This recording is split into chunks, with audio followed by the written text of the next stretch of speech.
Miss Marvel, Miss Marvel, Miss Marvel. Miss Marvel va avoir droit à son propre développement de personnage dans le MCU par sa série solo qui sort dès juin sur Disney+. Mais qui est-elle dans les comics? Quels sont ses pouvoirs? Quelle est son histoire? Et quelle sera la suite de son aventure dans le MCU? C'est parti pour tout savoir Marvel 10 sur Miss Marvel de Kamala Khan.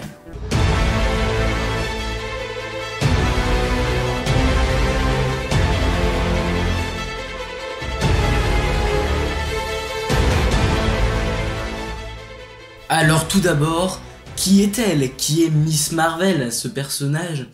Eh bien, il ne faut pas confondre. Déjà, on parle de Miss Marvel de Kamala Khan, car oui, il y a eu plusieurs Miss Marvel dans l'histoire des comics Marvel, notamment Carol Danvers, alias Captain Marvel, qui a elle aussi endossé le costume de Miss Marvel. Ce n'est pas le même, mais voilà, cette appellation. Maintenant qu'on a précisé ça, on peut rentrer un peu plus dans les détails. Miss Marvel est une super-héroïne de l'univers Marvel, créée en 2013 par J. Willow Wilson et Adrian Alphona. Voilà, vous avez compris que c'est un personnage récent, donc il n'y a pas énormément de choses à raconter sur lui, il n'y a pas eu énormément de comics sur ce personnage. D'ailleurs, c'était assez étonnant qu'ils en fassent une série, mais voilà, quelle est son histoire? Bien, Kamala Khan est une jeune lycéenne douée, fascinée par les super-héros, et surtout par les Avengers. Son idole étant au passage Captain Marvel.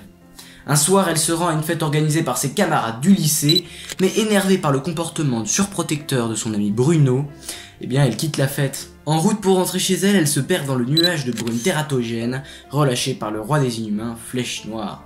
Donc si vous revient pas, si vous savez pas exactement qui est Flèche Noire, il apparaît brièvement dans Doctor Strange du Multiverse of Madness. C'est celui dont la voix est destructrice. Il y a une série Inhumans qui est sortie, mais en gros c'est le roi des Inhumains. Bref, dès lors elle s'évanouit et donc un cocon se forme autour d'elle et elle se réveille quelques minutes après avec la parole de Carol Danvers. Elle découvre très vite qu'elle peut désormais changer son apparence. Après avoir créé son propre costume, elle fait ses premiers pas en tant que super-héroïne aux côtés de Spider-Man et Clash pour stopper le docteur Minerva qui était à la poursuite d'un cocon inhumain. Elle fait d'ailleurs par la suite quelques rencontres avec d'autres inhumains de New Attilan. Voilà, le New Attilan c'est le royaume des inhumains. Voilà, vous avez capté sa vie. Globalement, après, elle a eu plein de méchants et tout, hein, c'est comme tous les super-héros, etc. Mais il n'y a pas énormément de choses à raconter en fait sur ce personnage. Donc voilà, je voulais le préciser que c'est un personnage ultra récent. Maintenant, ses pouvoirs, quels sont ses pouvoirs? Parce que, comme je le dis à chaque fois, si un personnage n'a pas de pouvoir, dans Marvel, il est éjecté, hein, tant mais bon, on l'aime bien, hein, mais... Alors, Miss Marvel, quels sont ses pouvoirs? Mais on parle bien des pouvoirs qu'elle a dans les comics. Parce que dans la série, elle a des pouvoirs qui n'ont absolument rien à voir. Mais je vous préciserai ça dans la partie MCU Theory qui vient juste après. Donc ces pouvoirs, comme je vous l'ai dit, ont été activés après qu'elle ait respiré des brumes tératogènes.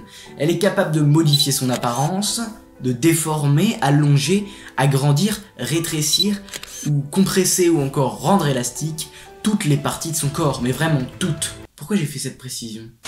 Ce qui améliore ses capacités physiques, donc force, résistance, rapidité ou agilité. Kamala Khan est également capable de faire cicatriser rapidement ses blessures en reprenant sa forme normale. Elle ne peut toutefois plus se retransformer tant que sa blessure n'est pas complètement cicatrisée. Son processus de guérison accélère donc son métabolisme, ce qui la fatigue et lui donne faim. Donc après un combat, elle peut bouffer quelques McDo, si tu vois ce que je veux dire. On peut aussi parler brièvement de son costume équipement qui a été fait donc par son ami Bruno et qui peut s'allonger en quelque sorte en même temps qu'elle, en gros adopter finalement ses capacités. Mais le point faible de ce costume, c'est qu'il est vulnérable à l'eau. Je n'ai pas lu de comics, mais je crois qu'il y a un truc dans le délire. Maintenant parlons MCU. La série donc sort dès le 8 juin et paraît être une série assez friendly, assez teenage on va dire, mais moi ça me choque pas parce qu'on a l'impression qu'on essaie de trouver une espèce de variété dans les propositions de Marvel Studios. On a une série Moon Knight qui est assez sombre, c'est pas le truc le plus sombre qui existe, Après on a le droit à une série un peu teenage, donc Miss Marvel, et après on aura le droit à Miss Hulk qui est une comédie. Donc on a plein de trucs un peu variés et moi ça me plaît. Donc je regarderai avec plaisir cette série là, où en fait elle n'a pas du tout les mêmes pouvoirs. Elle est carrément différente, c'est-à-dire qu'elle a des pouvoirs énergétiques, c'est-à-dire que elle peut envoyer de l'énergie, propulser de l'énergie cosmique, etc. Je pense qu'elle a un peu d'autres pouvoirs, mais elle n'a pas exactement les mêmes pouvoirs, qui sont des pouvoirs d'élasticité dans les comics, où elle peut en gros étendre son bras un peu à la Mister Fantastic si vous avez la référence. Et moi je pense que c'est justement pour ne pas faire écho à ce personnage, Mister Fantastic, qui arrivera dans le MCU. Si on a deux personnages qui ont le même pouvoir, quel est l'intérêt? Et également parce qu'elle apparaîtra par la suite dans le projet The Marvels, donc qui est en fait le deuxième opus de Captain Marvel, où elle sera donc avec Captain Marvel et Maria Rambeau, qui ont tous les deux des pouvoirs assez cosmiques et énergétiques. Et bien elles formeront un trio et affronteront une menace. Pour l'instant on n'a pas trop d'informations sur le film, qui je crois est en fin de tournage ou en post-production. En tout cas vous avez compris, elle apparaîtra pas que dans cette série, elle sera introduite d'ores et déjà en 2023 pour ce film The Marvels.